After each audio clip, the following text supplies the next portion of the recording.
Welcome to Candlewick Library. I'm Cheryl. Today I'm talking about the next Harry Potter book, Harry Potter and the Goblet of Fire.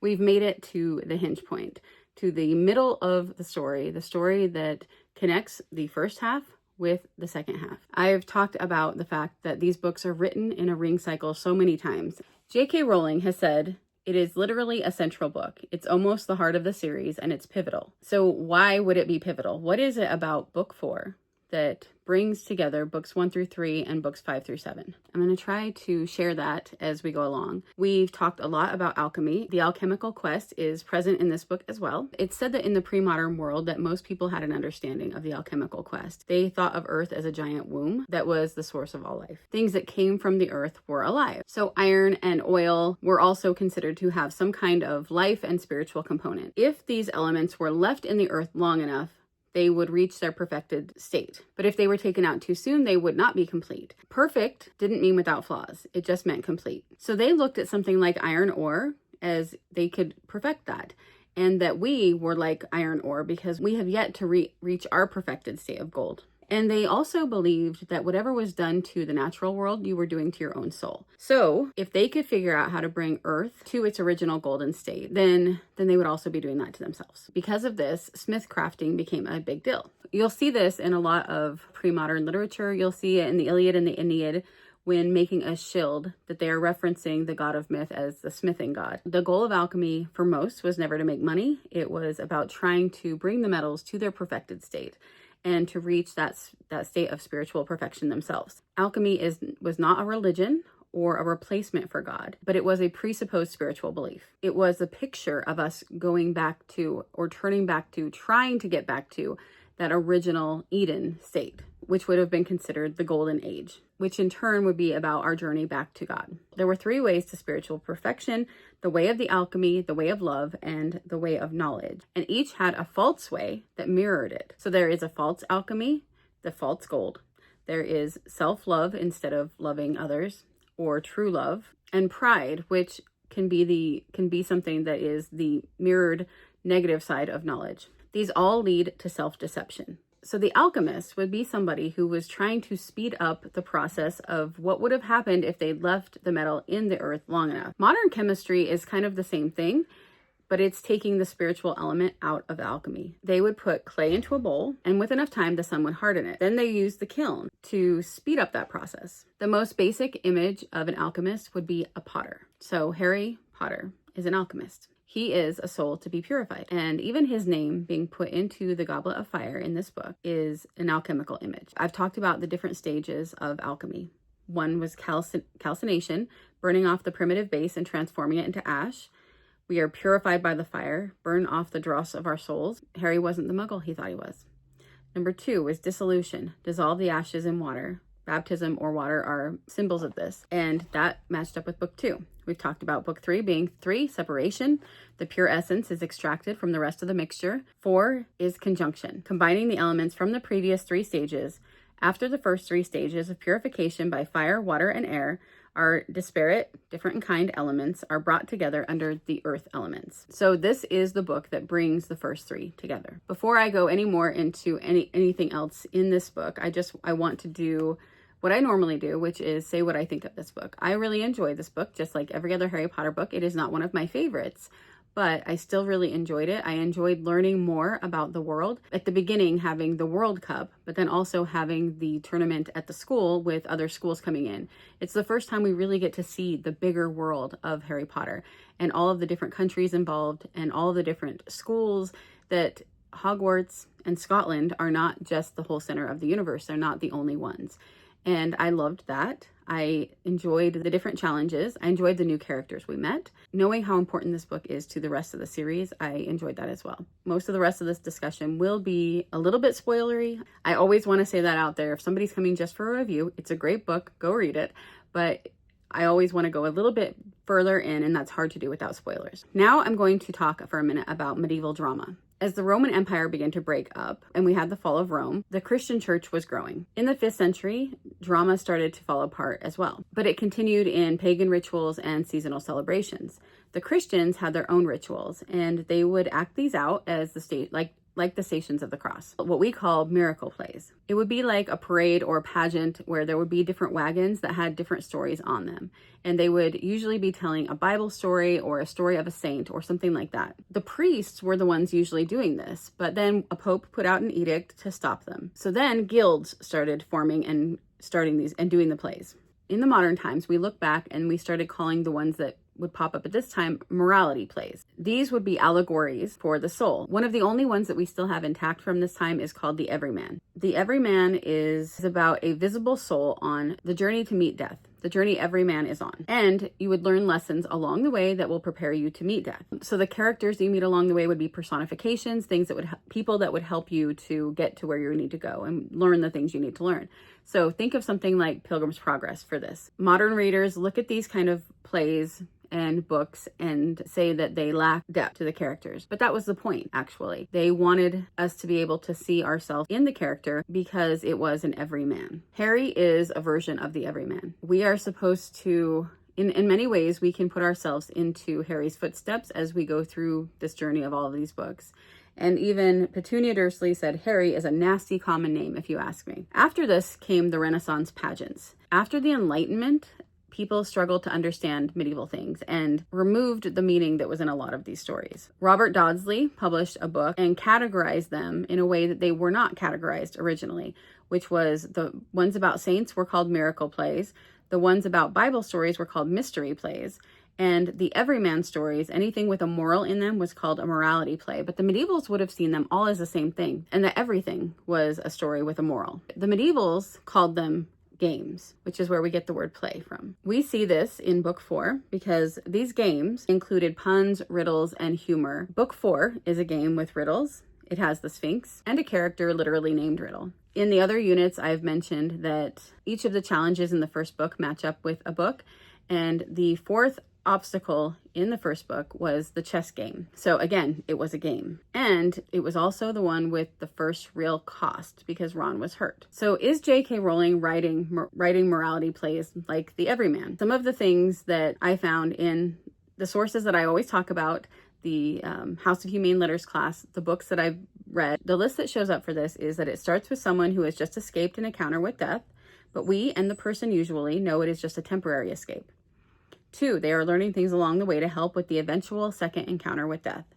3rd, they reject the things that will not help or will hinder outright the upcoming encounter with death. 4, they are tempted. 5, the bad representation would be to try to avoid death at the end because the everyman knows that death is unavoidable. So we want to see our hero not trying to avoid it, but showing up with all the lessons learned to encounter it. And we can see all of these in Harry's stories. But we also see with Harry, the hero that is willing to show up. We see Voldemort as the opposite. He is trying to avoid death at all costs. And Voldemort is French for flight from or of death. We also have a Holy Grail quest. I've talked about all of the different names of the Weasleys, especially, who are matched up with a lot with King Arthur and other kings and queens. But if we look at the Holy Grail stories, they are what would have back then been called a romance. Originally, romance wasn't the way we think of it today. They were usually poems and usually written in the Romantic languages, French and Italian. They were distinguished from the other things that were written in Latin. They would include knights and fairies and magical creatures. A lot of times it would be long narrative poems about knights on a quest. And at the end, they would get the girl. The dragons would show up as encounters with death, and there would be medieval feasts and tournaments. So the story of King Arthur showed up as one of these great romance stories. And in Arthurian legends, the Holy Grail shows up as the primary symbol of spiritual perfection. It says, here's why. The ultimate spiritual goal, the quest for the Grail, represents the ultimate spiritual journey, embodying the pursuit of honor, virtue, and divine grace. It has a test of worthiness, testing a knight's strength, courage, moral purity, piety, and unwavering faith. It has divine grace and enlightenment. The Grail symbolizes divine grace, spiritual enlightenment, and the pursuit of perfection. Union with God. The journey toward finding the Grail is often seen as an individual path toward self-knowledge and a closer connection with God. Galahad's purity. The purest of knights, Sir Galahad, is often depicted as the one who ultimately achieves the Grail, emphasizing the connection between purity and spiritual perfection. So in essence, the Holy Grail represents the ideal state of spiritual enlightenment and the arduous journey one undertakes to achieve it within the Arthurian narratives. King Arthur, across all of the legends in different countries and in different versions, is born. Someone wants to kill him. Merlin shows up to rescue him. He brings him to family to hide him. He's used as a page boy and doesn't know his real identity until he pulls the sword out of the stone. The evil character trying to kill baby Arthur is Vortigern. Besides the obvious similarities, every meal is like a medieval feast in the Great Hall. Hogwarts is like the medieval King Arthur court. Angelina Stanford said that book 4 can be looked at as an almost perfect medieval romance. The book was originally called Harry Potter and the Doomspell Tournament.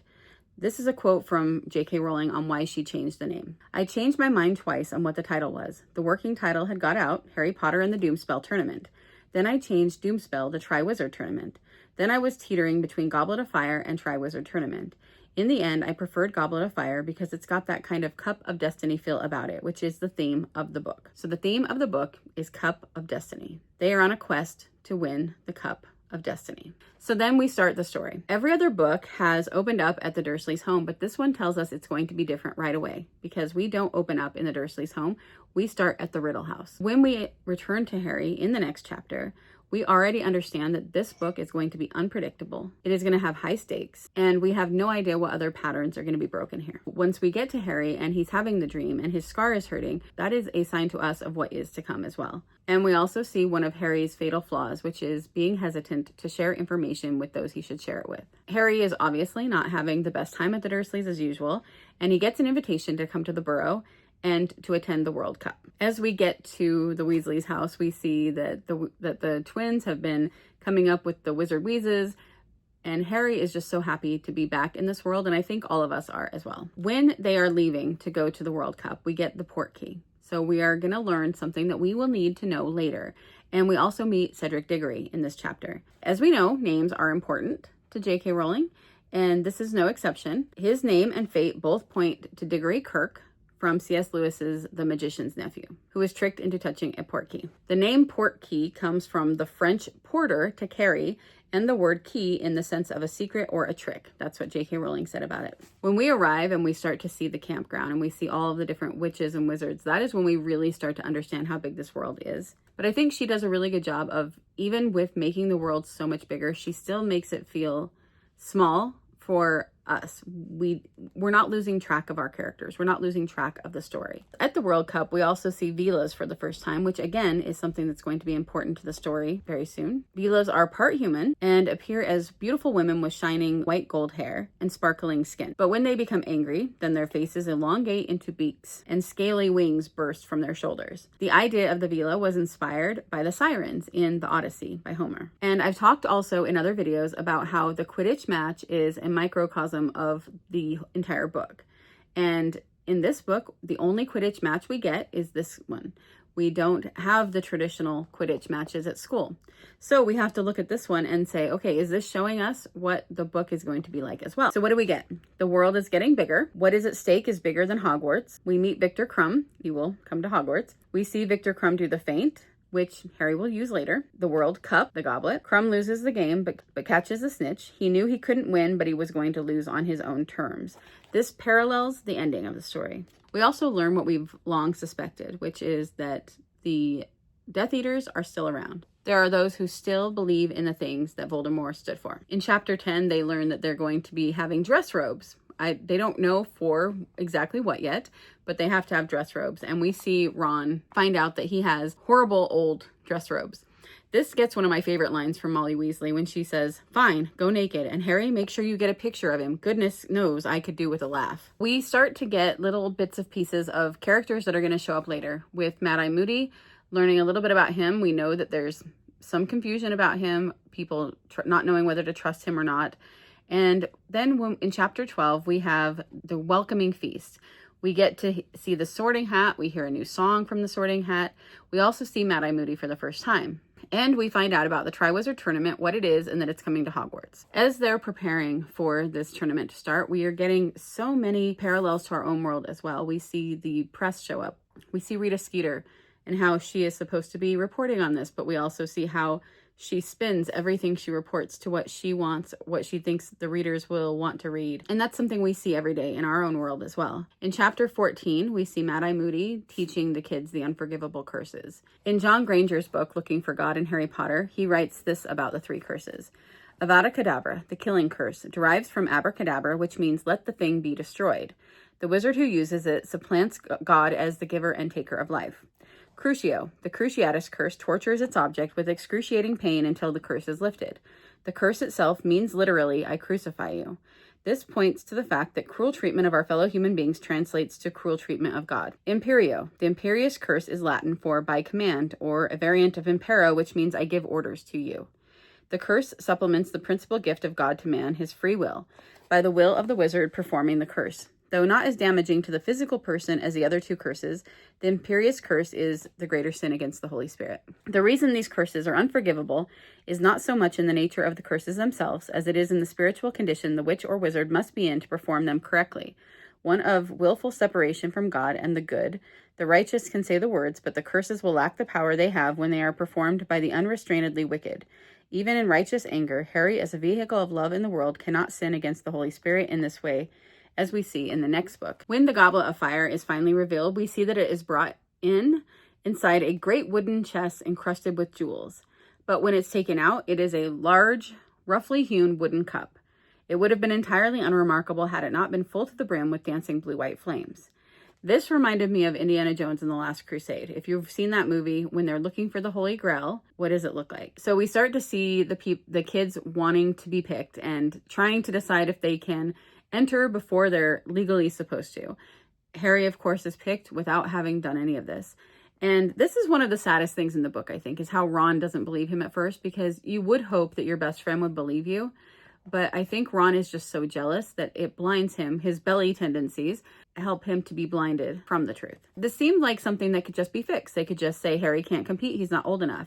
However, we understand that the goblet picking your name is a binding contract. It's unbreakable. And because of the way Ron does react, we see the tripartite soul become disordered. We also, if you've seen the movie, get that really funny moment of Dumbledore yelling the line, did you put your name into the Goblet of Fire, Harry? But when we read it, it tells us he's supposed to say it calmly. I am not sure why they changed that, but it is funny, but it does change the whole mood of Dumbledore in that moment. When I talked about the news reporters and how Rita is willing to write anything, we also see in chapter 19 how Molly Weasley, according to Charlie, unquestioningly accepted Rita's account of Harry's fits of crying over his parents, even though she knows Harry better than Rita does.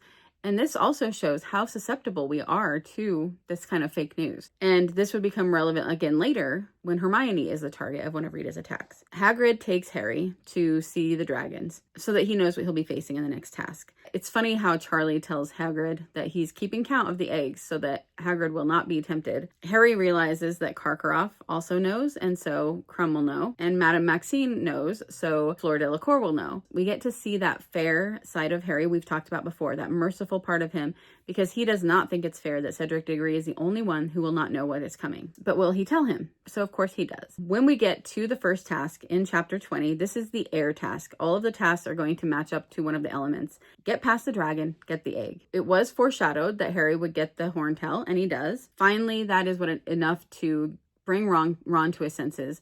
And when he says, Harry, whoever put your name in that goblet, I reckon they're trying to do you in. Harry does something very important in this task, which is play to his strengths, which is one of the lessons he has to learn on his journey. And on those medieval romance quests, that every quest along the way is giving you the talent, the information, the wisdom that you need for that final task. And he is learning something from every one of these tasks. In chapter 22, we have the unexpected task. Because our students learn about the Yule Ball, Harry decides that asking a girl to go to the ball with him will be more difficult than getting past the dragon. And we also learn that the Weird Sisters that have been mentioned before are going to be the band at the Yule Ball.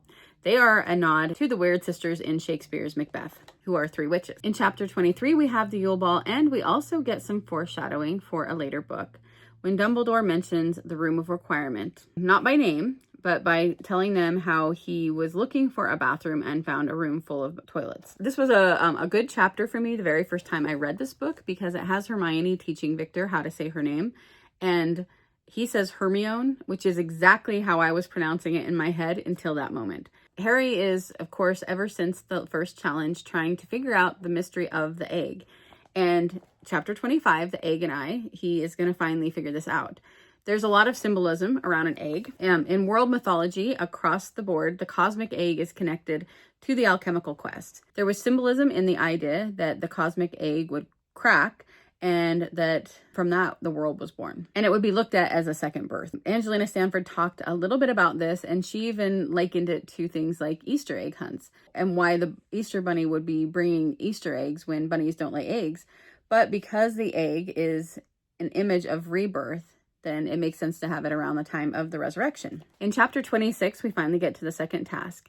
Each champion has someone who is important to them taken, and they have to go underwater and find the mer people who are holding them hostage. Harry uses the gillyweed to be able to breathe underwater. Sometimes I forget that Dobby is the one that helped him with this, because in the movies they changed it to Neville. Once they are underwater, there are so many obstacles they have to get past to even get to where the hostages are being held. When Harry gets there, he finds that both Hermione and Ron are there. And of course, knowing Harry the way that we do, it shouldn't surprise us that he waits there, and he is not going to leave anyone behind because he doesn't know that they're not going to die. He waits until all have been rescued except for Flora's sister and Ron, and he needs to make sure everyone is safe. Because Harry understands at all times that there is a second game being played, and that no trophy is worth losing his humanity. He is living out the medieval virtue of chivalry. After this task, he becomes a celebrity, and Skeeter writes an article about Hermione. In chapter 28, The Madness of Mr. Crouch, the Harry Potter Lexicon said this: the chapter title is an historical reference, being a play on the madness of King George.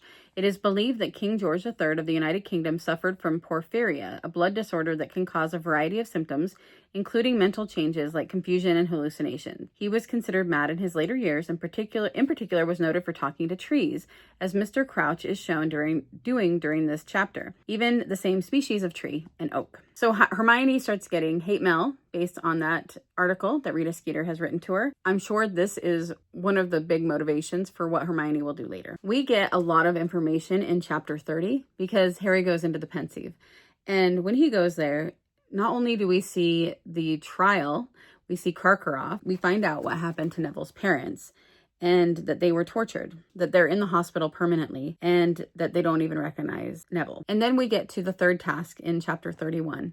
This chapter brings us to the final official task, the maze. The maze is reminiscent of the labyrinth in the legendary tale of Theseus. But Harry enters this labyrinth not knowing that he knows that there's going to be obstacles, but he doesn't know that there is going to be the monster at the heart of the labyrinth who wants to kill him. One of the common threads in the Everyman story is a game that leads to the confrontation of death. This is the game. Harry confronts many challenges and obstacles in the maze that draw from the lessons he's learned along the way, and then the Sphinx gives him 3 riddles that equal one big riddle. When it comes down to it, Harry and Cedric must make a choice. We see Cedric for who he is. After defending Harry in front of his father earlier, he makes the supreme gesture here, and he refuses to take the cup. And of course, Harry isn't going to let him do that, so they take the cup together. So chapter 32, Flesh, Blood, and Bone.